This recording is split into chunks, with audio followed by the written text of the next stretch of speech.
y'Imana yemeye ko twongera kuganira ijambo ryayo muri ibi bihe. Twizera ko umwuka wera akomeza gutsindagira ibyo tuvuga buke kugira ngo birusheho kumvikana. Tubura n'ubuyobozi bwa Nibature butumire. Imana ibaho umugisha. Amen. Rero nk'uko twabitangije ejo, hejuru y'inkingi zidufasha zituma tubaka ingo nziza, ingo twisubiramo. Ariko mbere yo gusubira mu byo twavuze ejo, ndashaka kubagira umuntu usoma kugira ngo namwe mbese ni ukugerageza kubakangurira ibintu biba mu ngo. Ndashaka ko mwumvira isengesho ry'uyu muntu mu Itangiriro 32 umurongo w'12. Ndashaka ko undi muntu ahasoma kugira ngo mwumve ibintu biba mu ngo, nuko tugomba kandi kongera kubitekerezaho no kubifatira umwanya ukomeye. Itangiriro 32:12.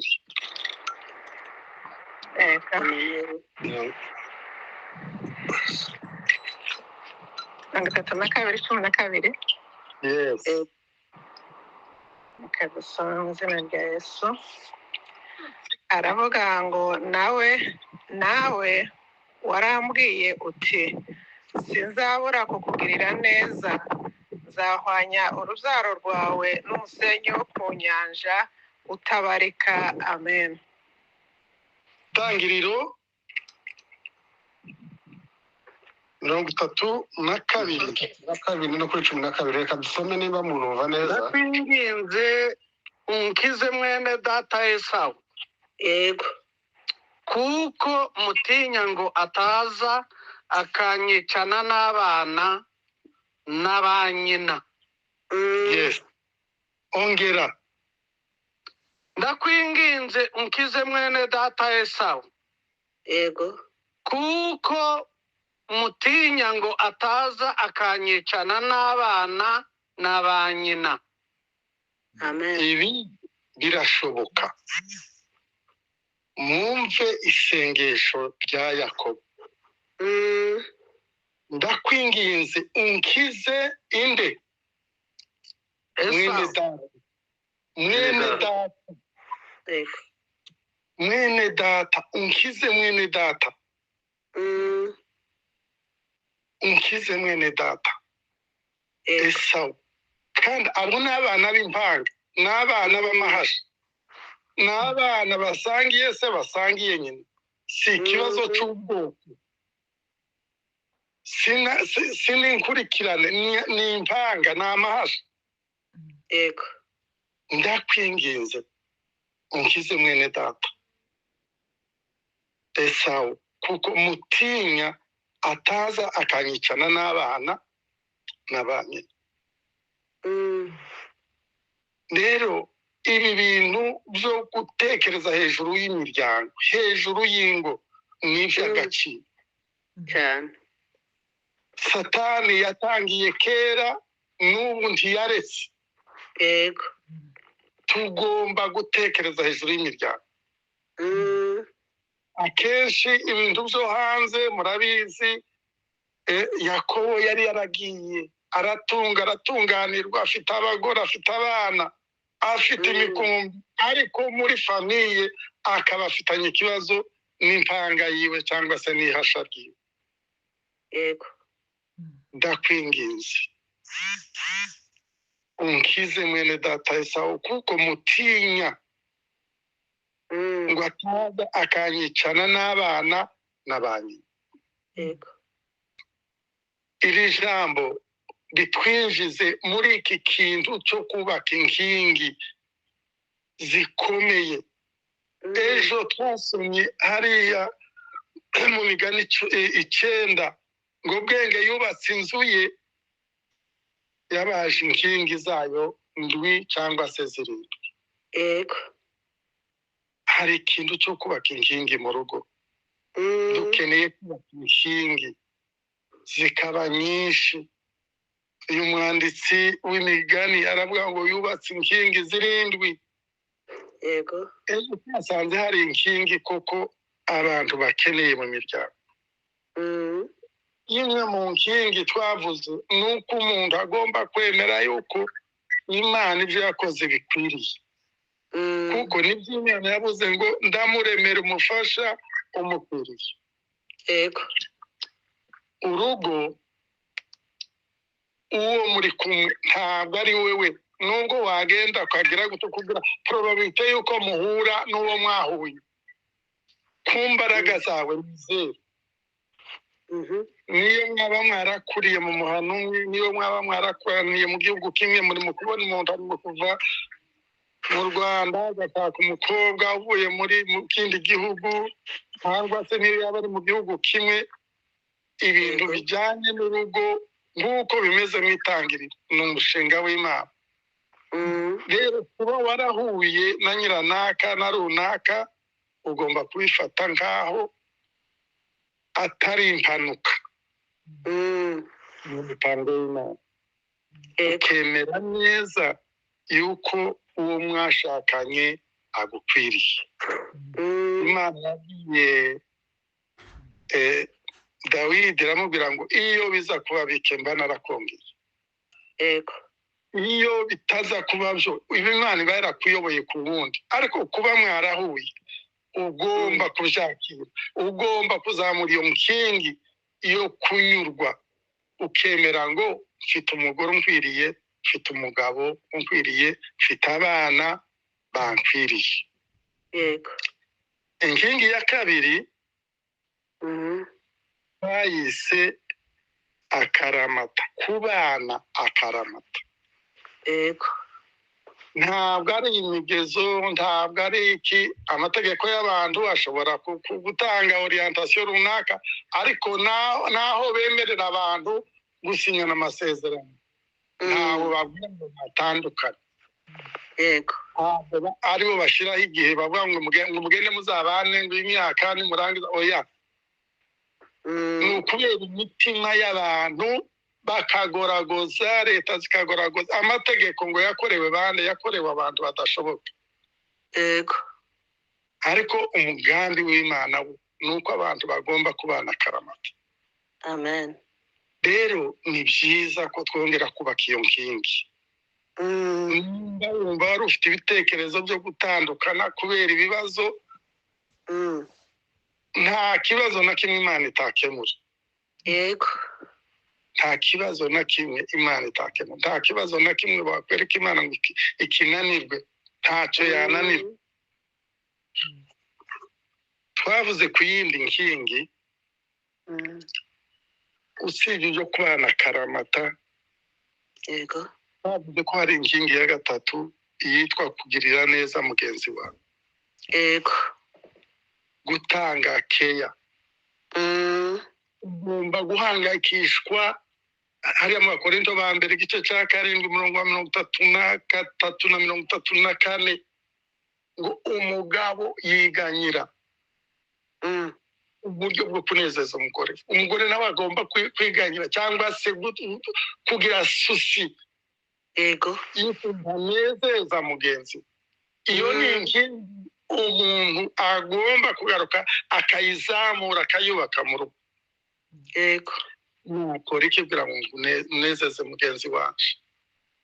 Izo ni inkingi zikenewe muri ubu buzima bwa hano mu isi. Rero uyu munsi turakomeza no gushaka izindi nkingi tugomba kubaka mu rugo rwacu. Itangiriro 2. Yego. 18 no kumanuka. Utangire ku 8. Ngiri navuga ngo Uwiteka Imana ikebingobye muri Edeni mu ruhande rw'iburasirazuba, yishiramo umuntu yaremye. Uwiteka Imana twatangire ku 8 2:8 Uwiteka Imana imezamo igiti cyose cy'igikundiro cyera imbuto zirinda, imeza n'igiti cy'ubugingo hagati muri icyo ngobyi, imezamo n'igiti cy'ubwenge bumenyesha icyiza n'ikibi. Umugezi uturuka muri Edeni unetesha ingobyi, uwo mugezi uvamo wigabanyamo ine. Umwe witwa Pishoni, ariwo ugose igihugu cyose kihavira kirimo izahabu, kandi izahabu yo muri icyo gihugu ni nziza. Iyo niyo hari ubushishi buva ku giti byitwa budola n'amabuye yitwa shohamu. Undi yitwa Gihoni, ariwo ugose igihugu cyose cy'Ikushi. Undi witwa Hidekeru, niwo uca imbere y'igihugu cyitwa Ashuri. Uwa kane witwa Ufurati. Umurongo w'15 ariwo nashaka kuvugaho cyane cyane. Uwiteka Imana ijyana wa muntu imushira muri iyo ngobyi yo muri Edeni ngo ahingire ibirimo ayirinde n'ibindi. Uwo murongo w'15 hari inkingi y'ingenzi. Uwiteka Imana ijyana wa muntu imushira muri iyo ngobyi yo muri Edeni ngo ahingire ibirimo ayirinde. Ni inkingi dukeneye, ni inkingi tugomba kuzamura, inkingi yo gukora, inkingi yo gukora. Uyu muntu, aba bantu Adamu na Eva bari barabyutse basanga bari ahantu heza pe. Kimwe nuko natwe abana bacu kondisiyo bavukiramo sizo twebwe twavukiyemo. Ababaye hariya hantu dukomoka, muzi ukuntu abantu babagaho, imvura yagwa yewe umutonyi nawo ahitaga umanukira hehe ku gitanda, umuntu kugeza igihe imvura irangira. Hano mu Rwanda babyita ngo inzu za nyakatsi. Ubu ngubu hari abafite amazu meza pe, meza pe. Umwana akavukira muri iyo Edeni, akavukira muri ubwo busitani. Umwana wavukiye muri ubwo busitani, umwana wavukiye muri ibyo bisubizo agomba gukora gute? Ni iyihe nkingi ababyeyi bagomba kuzamura? Iki gice cya 2 umurongo w'15, nubwo Adamu na Eva basanze ibintu bimeze neza, ibyo kurya byari byose, isi yari itarandura, imwe kugira gute? Gukora, guhinga, bahingira ibirimo, icyaha cyari kitaraba. Rero iki kintu cyo gukora ni ikintu abantu bagomba kuzamura mu miryango. Kuko nari mbivuze, hari abana bavukira muri kondisiyo nziza pe, bagasanga ababyeyi bafite ubushobozi bwinshi. Iyo ni ingobyi, iyo ni ijana. Ariko nanone nubwo bimeze bityo, inkingi yo gukora igomba kuzamurwa mu muryango. Abana bakiga gukora. Ingorane nyinshi abantu bamwe bafite mu miryango nuko iyi nkingi itigeze izamura. Hari n'abagira itandukaniro hagati y'abahungu n'abakobwa. Ugasanga abana b'abahungu imirimo ni y'abakobwa, ariko tugomba kuva muri ibyo bintu. Ari umuhungu ari umukobwa bose bagomba kwiga gukora. Ziri mu miryango, hari abagabo badashaka gukora hasi, hari abagore badashaka gukora hasi, ariko ibyo bintu ntabwo biri mu bushake bw'Imana. Aho wavukiye, uko haba hameze kose, iyi ngobyi uko yaba imeze, usabwa kuyirinda. Nubwo uri mu nzu, ya nzu ibisabwa ko bayikubura. Urasanga abantu bafite imyanda kubera iki? Kuko yize gukora, arashaka kuryama gusa, ariko ingobyi uko yaba imeze kose ugomba kuyihingira. yego Iyo ni inkingi y'agaciro. cyane Abantu bagomba kwiga gukora. Mm, Pawulo we yandikiye Abatesalonike arababwira ngo umuntu udakora ntakagire gute, ntakarye. yego Udakora ntakarye. yego Udakora ntakarye. Ubusize ku bari bayoboye kuriya rubuga rundi Pastor Rugazura yarabivuze cyane ibintu byo gukora. yego Wabuze iriya jambo ry'Umwami Yesaya 3:10, muvuge ko abakiranutsi bazagubwa neza, ko bazatungwa n'imirimo y'amaboko yabo. yego Amaboko yacu agomba gukora. Tugomba kuzamura iyo nkingi mu buzima bwacu tukabyigisha n'abana. Umwana yabaho mana yacu adakora n'ikintu na kimwe ngo kubera yuko yavukiye mu ngobyi nziza muri Edeni. Ibyo ntabwo ari byo. Ntabwo ari byo, ntabwo ari byo, ntabwo ari byo. yego Reka twigisha abana gukora, kuko na Adamu na Eva nabo nubwo nta cyaha cyari gihari, iriya ngobyi basabwaga kuyihingira. yego Iyo umuntu asoma Bibiliya ugenda ubona ibintu byinshi kabisa bikagukosora. Ijambo ry'Imana rizabikosora. Ubukene akenshi buzanwa no kudakora.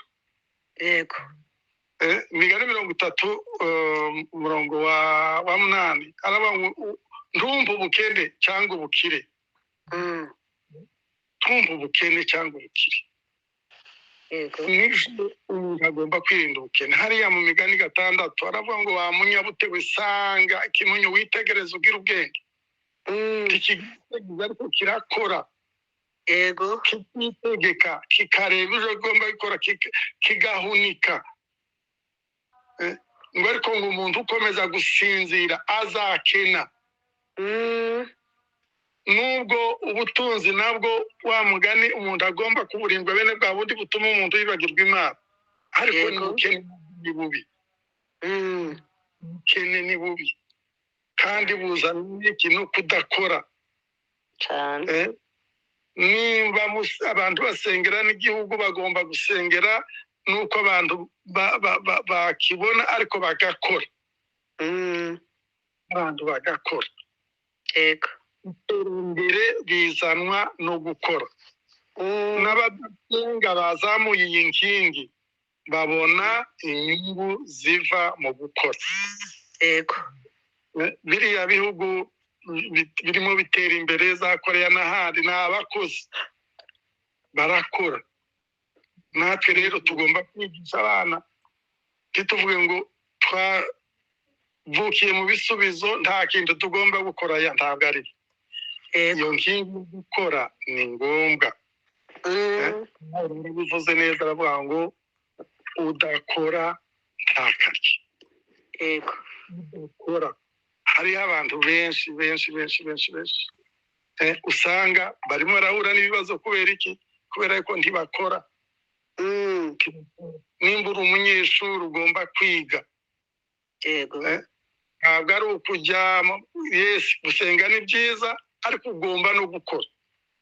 cyane. Kujya mu ivugabutumwa ni byiza, ariko ugomba no gukora.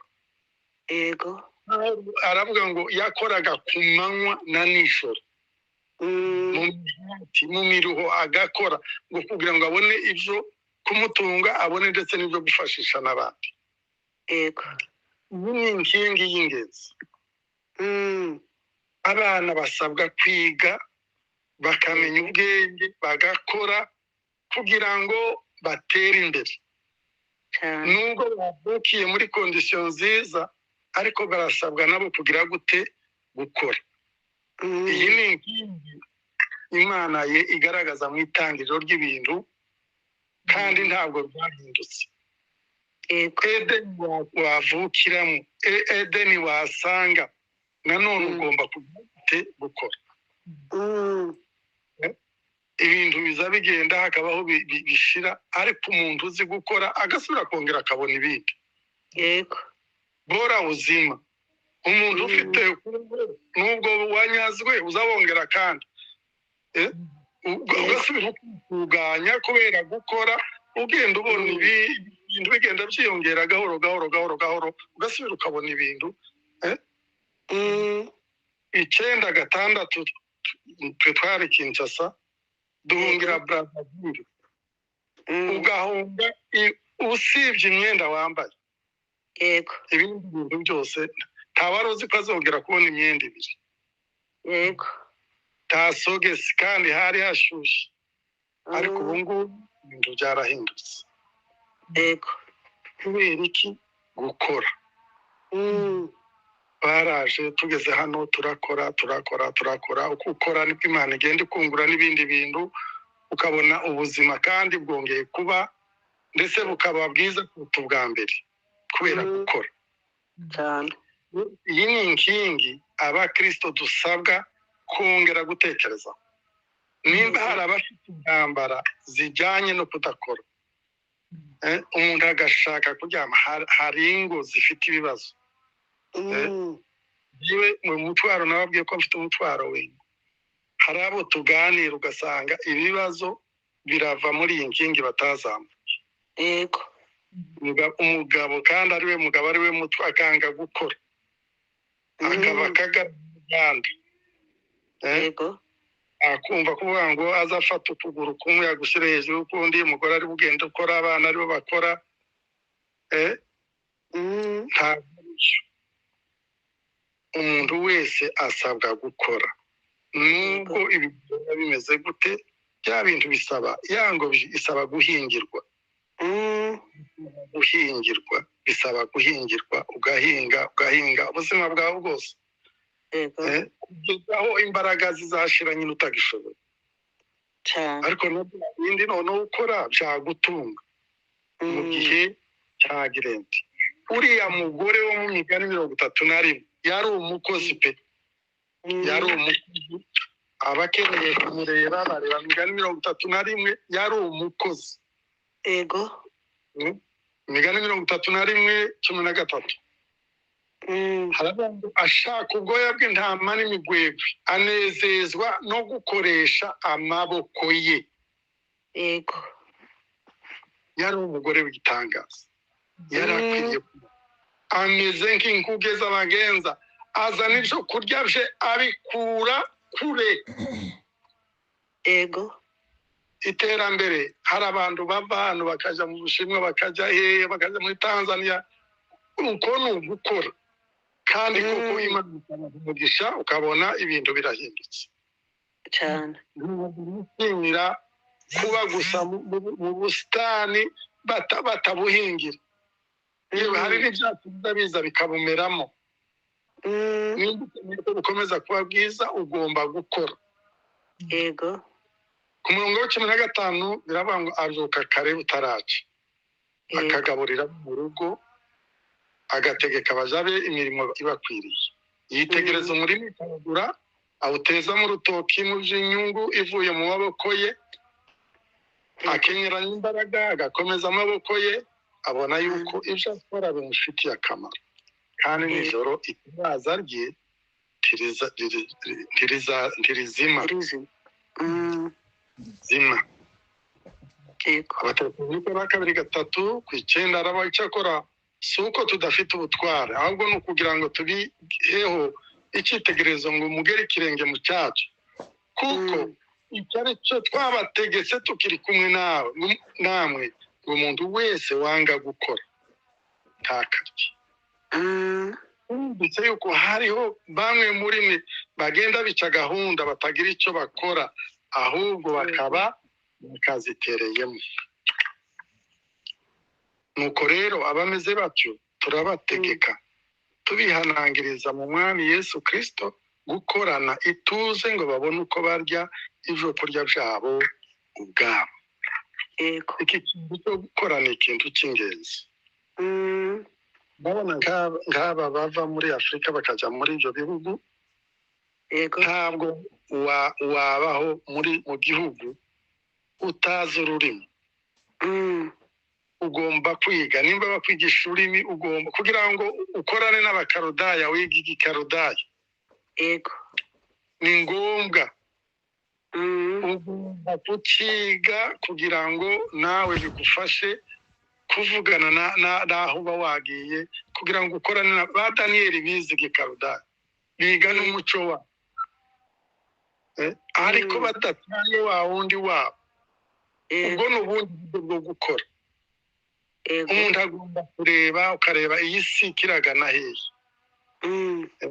Hari igihe wongera hariya muri Petero wa kabiri igice cya mbere umurongo wa 5 haravuga ngo kumenya mukongereho, kwizera mukongereho no kumenya.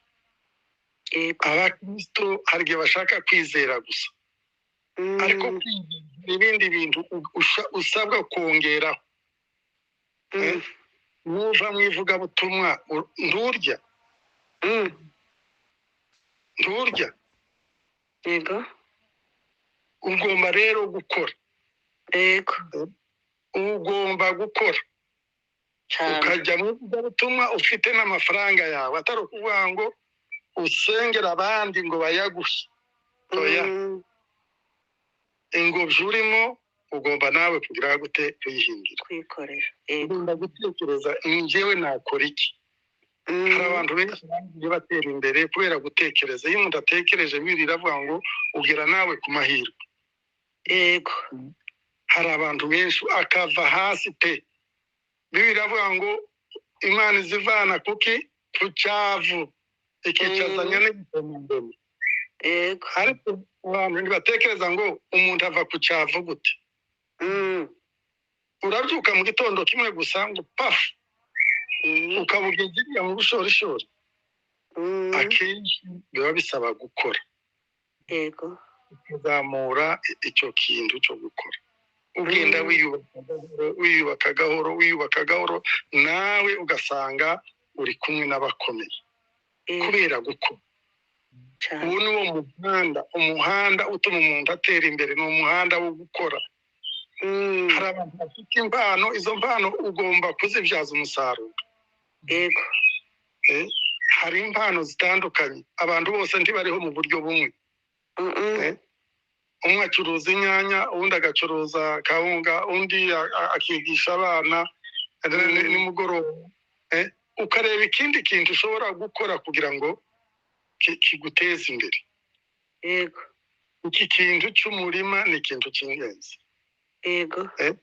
No muri ibyo bihugu byateye imbere hari uko ushobora guhinga. Ukaba wasaba ubutaka, bwa butaka hari ababikora, abo twaganiriye. Imana ibaha umugisha, nimukomeze mwigishe n'abandi bantu. Kagenda agasaba ubutaka muri leta, bakamuha ubutaka ndetse bakamuha n'imashini zo kumuhingira, akabona bya byo kurya yabonaga muri Afurika akabibona muri Amerika cyangwa se ahandi. Yego. Kubera ko yahagurutse agakora. Yego.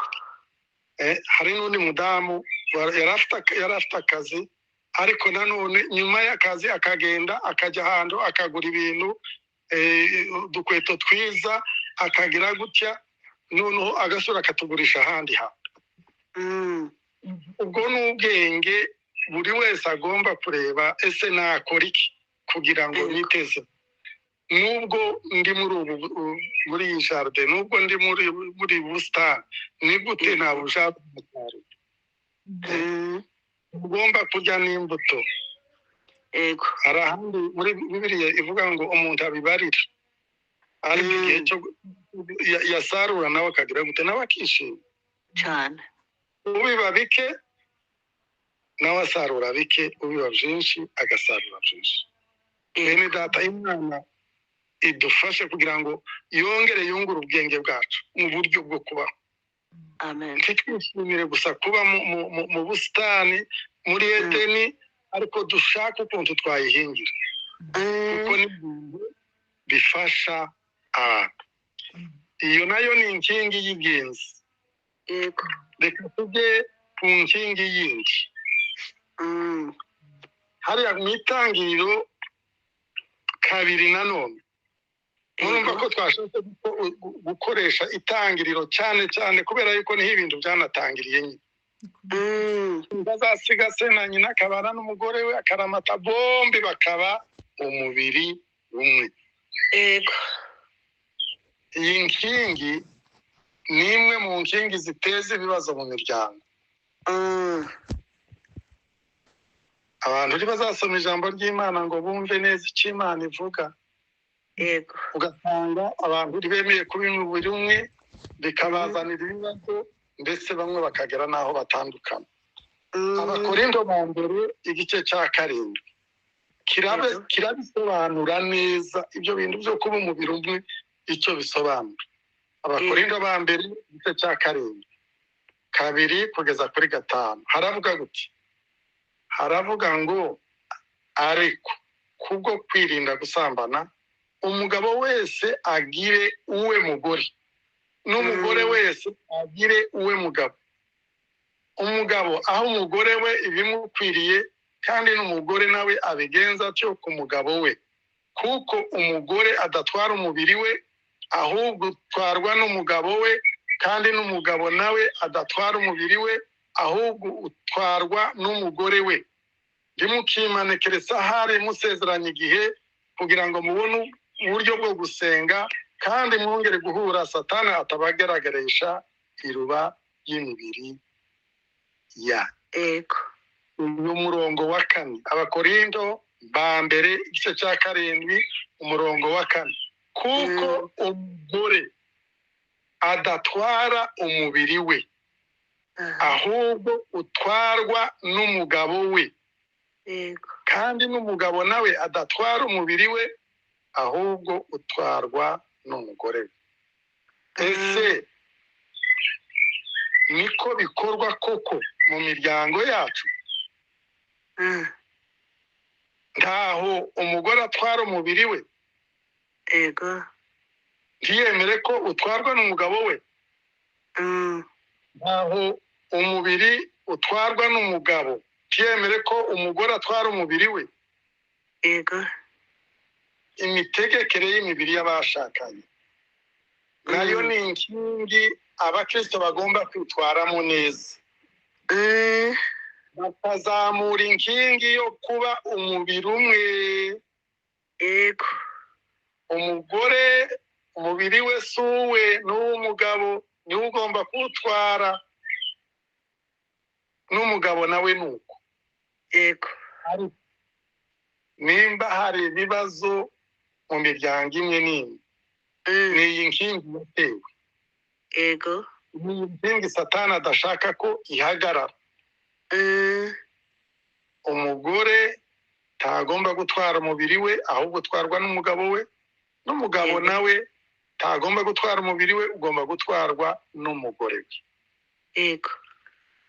Abantu bagirana ibibazo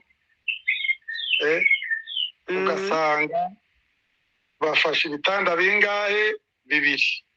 Yego. Yewe bamwe bakajya mu byumba 2, bafite amayitaje n'ibyumba bimwe hasi cyangwa se muri basement akaba ariyo bajya. Hari n'abakora amakosa bakajya kurara no mu byumba by'abana.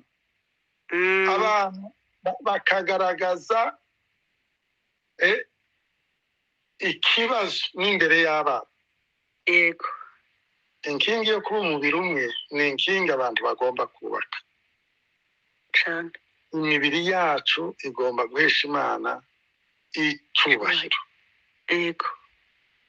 Iziraye kubiri zibika kubiri. Ntabwo umugabo agomba gutegeka umubiri. Abenshi iyo bafite ibibazo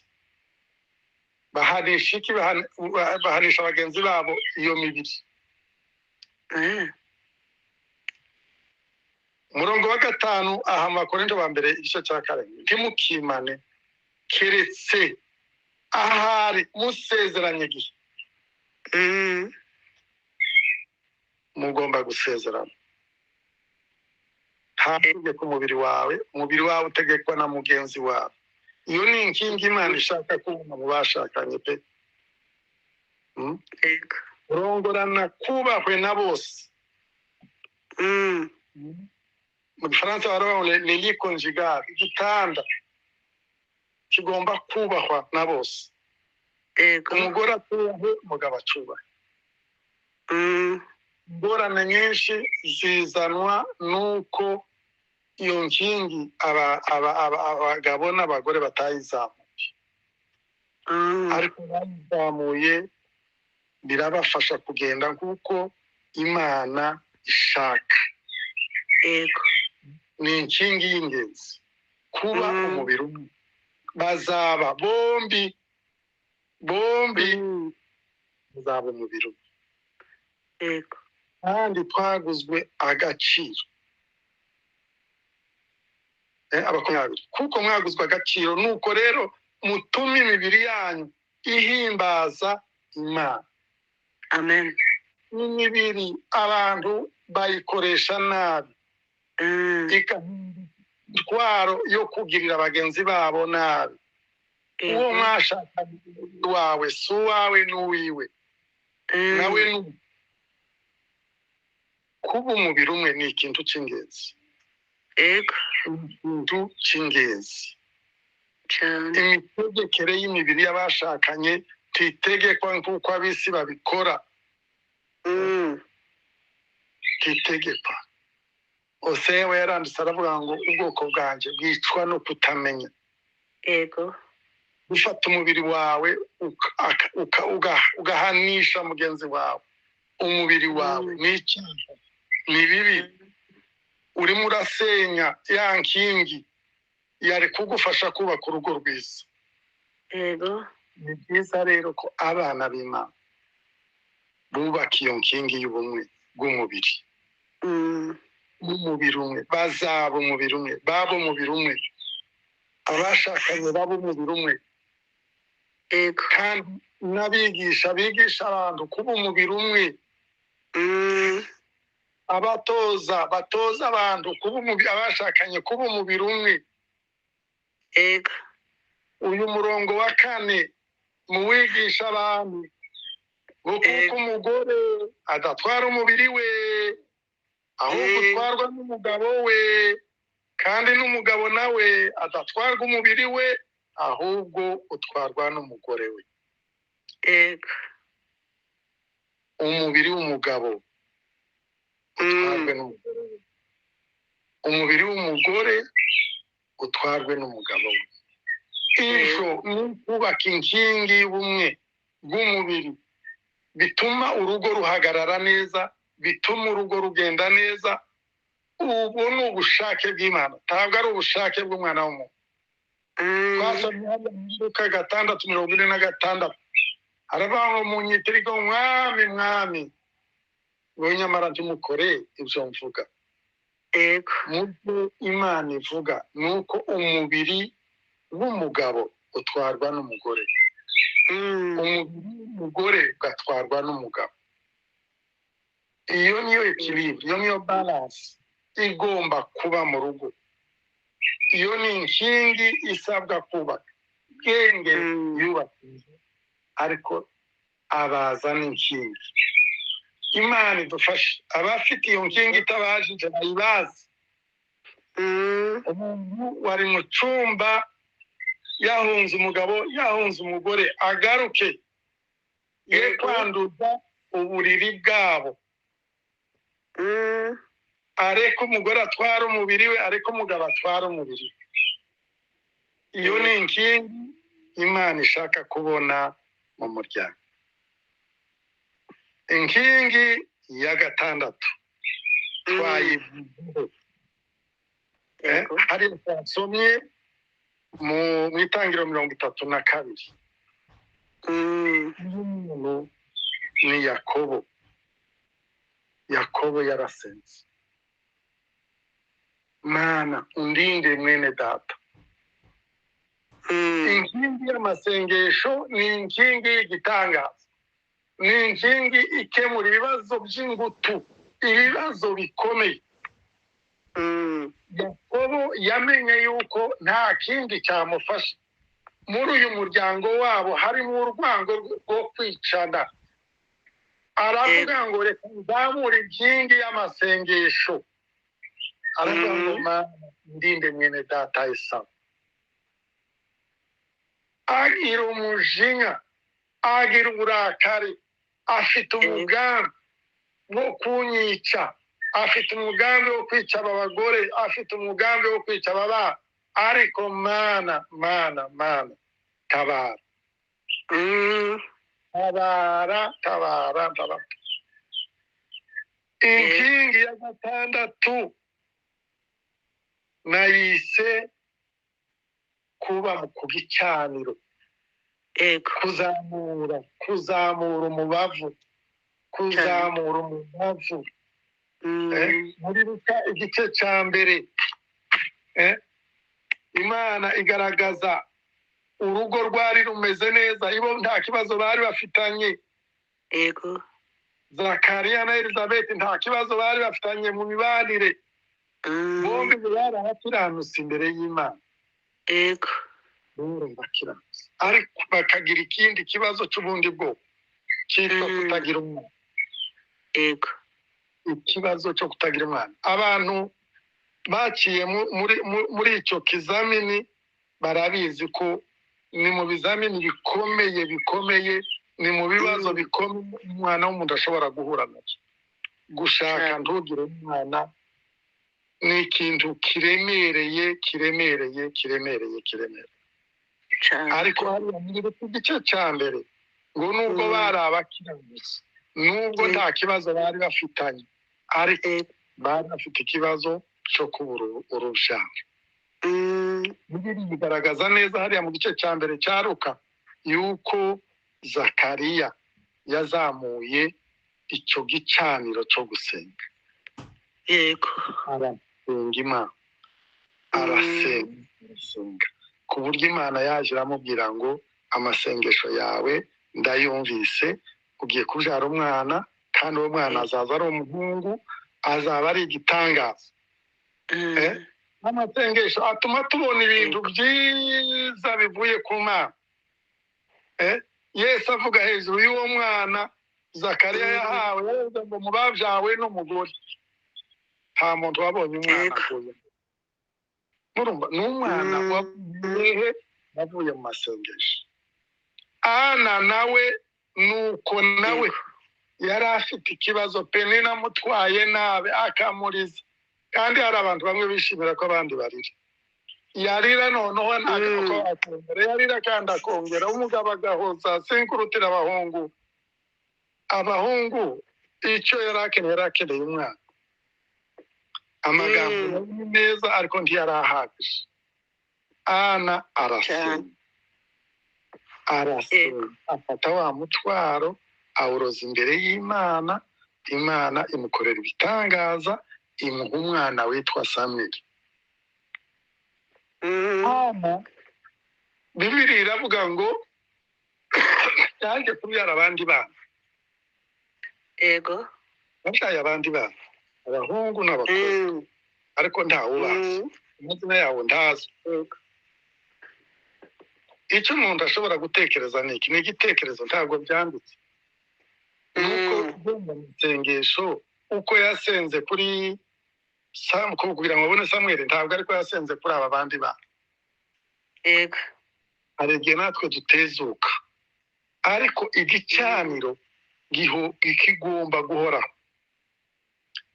Kigomba guhoraho. Imana idufashe kugira ngo tuzamure iki gicaniro cy'amasengesho. Ni igicaniro umuntu azamura umubavu. Muri Zaburi ya 65 umurongo wa 3 Bibiliya igaragaza neza yuko Imana ni Imana yumva ibyo isabwa. Imana yumva ibyo isabwa. Ibintu bigoye mu buzima bw'abakristo hari amasengesho. Abantu basenga gake, ariko ni intwari ikomeye. Gusenga ni umunara, gusenga ni inkingi ikomeye y'ubuzima bw'urugo. Hariya muri Daniyeli igice cya 6 bariya abantu barabuze ngo ikintu dushaka kubomora nari amasengesho ya Daniyeli. Baje inama baravuga ngo ikintu dukora turabuza abantu kumara ukwezi 3 badasenga, ariko Daniyeli ntiyabyemeye kubera iki yaraza agaciro k'iyo nkingi. Niyo yari ifashe ubuzima bwe, yari inkingi imwe mu nkingi zifashe ubuzima bwe. Ngo yasenga 3 buri munsi, abigira akamenyero, habitude. Ahora asenga. Ndatekereza yuko tugomba kongera umwanya wacu wo gusenga, tugasenga ibibazo. Imana ni Imana yumva amasengesho. Tugomba gusengera abana bacu, gusengera abagabo bacu, abagore bacu, abavandimwe bacu, kugira ngo Imana ikore ibitangaza. Muri Zaburi ya 65 umurongo wa 5 aravuga yuko n'Imana izisubirisha ibitangaza, n'Imana ikora ibitangaza. Ariko nayo ntifa ko ibikora kuko twasenze, hari ibyo ikora kubera yuko twasenze. Na Zakariya nawe Imana yaramubwiye ngo amasengesho yawe, Yego. amasengesho yawe. Na Ana Imana yaramubwiye ngo amasengesho yawe niyo nsubije, umubabaro wawe muvanyeho. Umwana w'umuhungu wasabaga ndamuguha, Samweli. N'ubu ngubu n'izina ba Samweli ni ibintu biva ku masengesho ya Ana, ba Zakariya, ba Yohana. Ayo ni amazina ava mu masengesho y'abana b'Imana, n'abantu bazamuye iyo nkingi. Bakomeza irakomera mu buzima bwawe. Yego. Gusenga ni inkingi ikomeye. 96 njye nari Kinshasa n'umuryango wacu, tudafite inzira pe, tudafite inzira n'imwe, tudafite aho twanyura, twirirwa mu nzu, abantu babagira neza akaba ari badufasha bakajya kuduhahira, ariko nabyo bigera aho biranga. Inzira twari dutumaranye ni ugushaka abantu batwambutsa Fleuve Congo, kandi n'uruzi rufite imivumba, kandi kugenda nijoro. Murumva namwe ko washoboraga kubona bagutwara ntibuhuruke. Yego. Rwaruguruka batwara nuko ntibishwe n'abandi, ariko mugicwa n'amazi. Ariko mu gusenga, kubera iyo nkingi yo gusenga, ndimo nsenga, Imana impa ijambo riri muri Yesaya 43. N'ubu iyo bahabwirije sifita nsubira inyuma. Umurongo wa 1 n'uwa 2 harabaho umuntu uti ngo nunyura mu mazi imivumba yayo ntabwo izagutwara, ngo nunyura mu umuriro ntuzagutwika. Ubwoba bwose mwumve ngo bwose nari mfite burayoyo. Yego. Kubera gusenga Imana iramfasha, Imana imara bwa bwoba, kuko kuba umuntu w'umugabo ukajugunya imbere y'umugore n'abana. Ariko kubera yuko nanjye nari nakomeje, nanjye nashoboye gukomeza umuryango wacu. Yesu yabwiye Petero ati nagukomeje, genda nawe ukomeza abandi. Akenshi gukomezwa mu muryango kuzanwa no kuzamura inkingi yitwa igicaniro. Yego. Umuriro uhore waka ku gicaniro. Yego. Dusengera ibibazo duhura nabyo, nta kibazo na kimwe Imana itadukemurira tuzamuye inkingi y'amasengesho. Umubavu ukazamuka imbere y'Imana, ukabwira Imana. Aha twasomye mbere mu Itangiriro 32, Esawu imigambi yiwe, twarakuvuga ngo yari yaravuze ngo aho bazahurira na Esawu azamwica. Ariko kubera amasengesho Imana ihindura imigambi ya Esawu. Yego. Yarahuye kubera amasengesho ya Yakobo, yarasenze ngo Mana undinde mwene data, rero hari ibibazo dufite mu muryango genda si urwango ariko n'ibindi kutumvikana n'ibiki amasengesho ashobora guhindura amateka mukongera mukavugana n'uwo mutavuganaga mukongera mugasabana n'uwo mutasabana barahuye ngo barahurana bararira yego ariko hari icyo Imana yari yakoze yamuhinduye muri ya masengesho Imana ihindura Yakobo abundi muntu yego n'ubu ntiyitwa Yakobo uzitwa Isiraheli imigambi ya Esawu kwari ukwica Yakobo ariko nta Yakobo bahuye nawe yahuye na Isiraheli yari kumwica gusa Imana yari yakoze aferi Imana yari yakoze ibitangaza ni Imana ikora ibitangaza ariko mu gihe umuntu yemeye kuzamura inkingi y'amasengesho yego Imana idufashe kugira ngo twongere tuzamure ni intwaro ikomeye cyane ni umubavu uhumurira Imana neza Imana igakora ibitangaza Imana igahindura ibintu ibidashobokera abana b'abantu bishoboka Imana tugomba kuzamura iyi nkingi yego iyi nkingi irakenewe mu muryango cyane iyi nkingi irakenewe mu muryango yego nta muntu w'amanyanga warutaga Yakobo ariko iyi nkingi ihindura ubuzima bwe bwose amen Imana iranezerwa iramubwira ati ibi bintu ukoze uyu muntu akirana n'Imana marayika kugeza mu gitondo yego kurekura utambaye umugisha yego muri iyi nkingi umuntu azasaba Imana ikamukorera ibintu Imana imuha umugisha iramubwira ati uyu munsi ubaye undi muntu iyo umuntu ari muri Kristo Yesu ahinduka icyaremwe gisha ibya kera bigatambuka ibintu bigahinduka bishi yego ubuzima bwarahindutse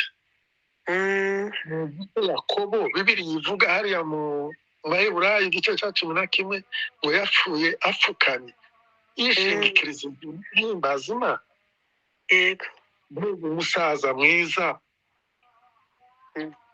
yashaje neza inkingi nawe yasobanukiwe yego yari yarabonye sekuru yabonye se bari abanyamasengesho Imana igakorera ibintu bikomeye nawe aravuga ati reka nanje mbikore yewe n'umuntu wese ugerageza gukoresha ibi bintu Imana imukorera ibitangaza Eliyazari Aburahamu yari yamuhaye ikizamini gikomeye ngo genda igihugu atabayemo igihugu atazi usabire umwana ntukajya ahanyana uzajya ahanyana ariko aravuga ati databuja ikintu namubonanye aza asenga reka naje aravuga ati umfashe iki kizamini sinagitsinda ariko umwana w'umukobwa wamfasha akaza namusaba amazi akambwira ngo ndavomera n'ingamiya zawe amasengesho Imana irayumva yego irabimukorera yego ikibazo kirakemuka cyari kigoye abona umwana wa shebuja umugore shebuja yashakaga kubera iki kubera amasengesho natwe tuzabona ibyo dushaka nitwemera kuzamura iyi nkingi y'amasengesho yego inkingi ya nyuma nshaka kuvugaho ari iya 7 ni inkingi y'ijambo ry'Imana muri Yosuwa igice cya 1 umurongo w'8 Imana yabwiye Yosuwa kandi murabizi ko yari umuntu ukomeye yari umurwanyi ariko Imana yamubwira ati kugira ngo uzagere kuzo ushaka amagambo yawe ujye uyatekerezaho ku manywa ujye uyatekerezaho nijoro uzahirwa mu nzira zawe zose aya magambo y'Imana yafashije ba Yosuwa Yego. ku gice cya 24 ku murongo w'15 haba ngo njyewe n'inzu yanjye tuzakorera Uwiteka. Amen. ni umuntu wari waratutibukiye mu ijambo, amenya ijambo riramwubaka, ijambo riramwubakira. Ijambo ry'Imana rizakubaka umuntu, ijambo ry'Imana riramwubakira, rikakubakira urugo rwiza, ukamenya ukuntu witwara, ukamenya ukuntu witwararika kubera ijambo. Dawidi muri Zaburi 119 umurongo w'105 aravuga ngo ni itara, ni umucyo umurikira inzira zacu. Amen. Urashaka kumurikirwa muri ubu buzima mu rugo rwawe, soma ijambo. Yego. Maneno ya Mungu ni kwetu chakula na dawa ya roho. Nibyo kurya n'umutima, nibyo kurya muri uru rugendo. Urugo kugira ngo ushobore kurubamo neza nuko uba ufite ijambo. Timoteyo wa mbere igice cya 4 umurongo wa 13 aravuga ngo uje ugira umwete wo gusoma, guhugura no umwete wo gusoma, umwete wo gutekereza hejuru y'ijambo ry'Imana. Ugomba gusoma, ukagira umwete wo gusoma, uzavanamo ibintu bizagufasha. Yego. Usomye umenya ubushake bw'Imana. Efeso igice cya 4:29 aravuga ngo nujya gusohora amagambo yubaka. Yego. Iyo ufite ijambo dushobora kubabaza mugenzi wawe, kugira ngo ijambo ribi ukibuka iryo jambo rikaguhagarara imbere, akabwira ngo ijambo ryanje. Abefeso 4:29 ndavuga ngo amagambo agusohokamo azaba amagambo yubaka gusa, kandi magambo byareke ukigarura, kandi wigarura Imana ikabira igukemuriye ikibazo.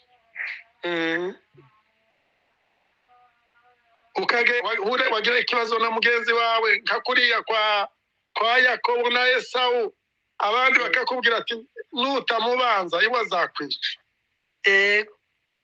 Ariko Imana ikaguha Abaroma 12:21 ababwira ngo icyiza ibice kunesha uneshesha ikibi icyiza, nta kibi cyanesha ikindi kibi. Akenshi abantu bicwa n'abajyanama babi, ariko ubujyanama bwose kugira ngo wubake umuryango mwiza ugomba kuwuvana mu ijambo ry'Imana. Mu ijambo ry'Imana harimo inama nziza zubaka urugo, zituma urugo ruryoha, zituma urugo rubaho neza. Hari bavuze hejuru y'ijambo riri muri Luka 6:35 yuko ugurize udategereje ko bazakwisha. Yego. Kandi ngo gutanga guhesha umugisha kuruta guhabwa.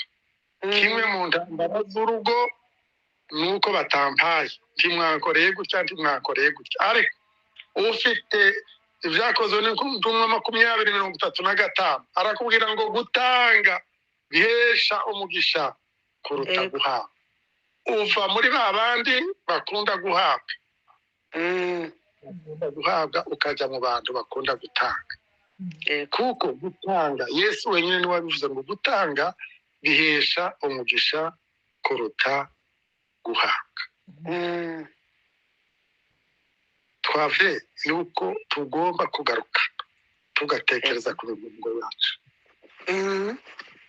Murabona aba bantu bari bakomeye, ba Yakobo bari bakomeye, ariko mu miryango hakaba ibintu by'igitangaza. Esawu azanyica, inka zica wenyine, azica abagore, azica abana.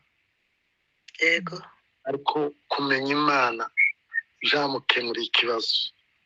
Hari inkingi y'ubumuntu natwe mu buzima bwacu.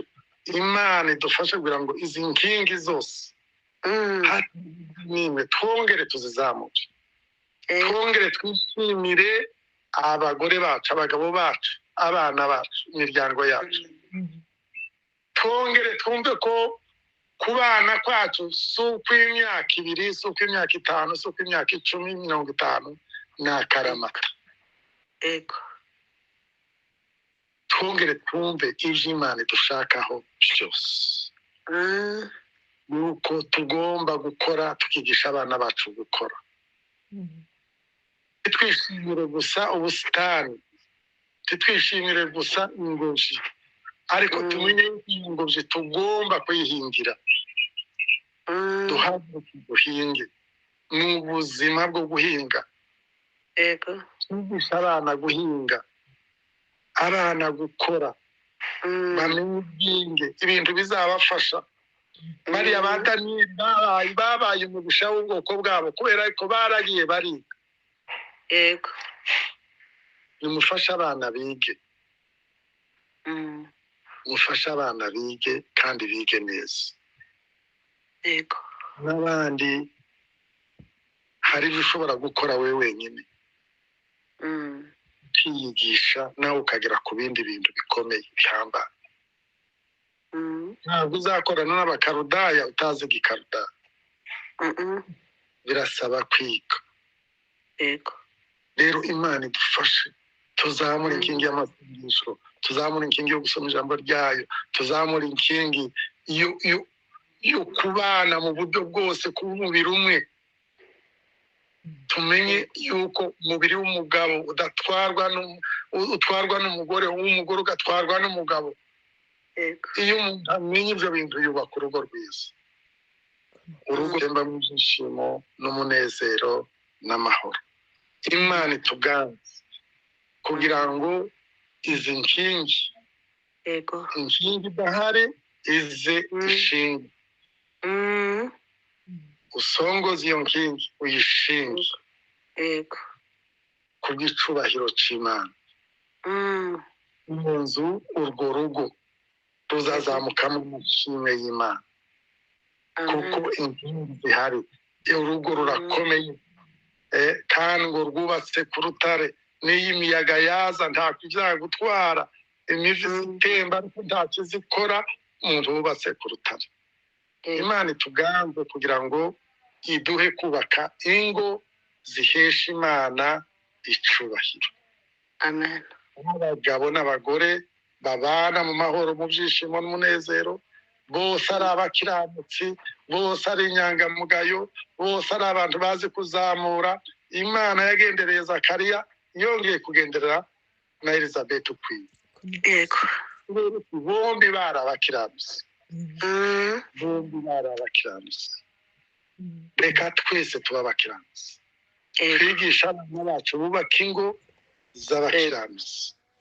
Ni ibintu bizatuma Imana iturinda umubabaro muri iyi si.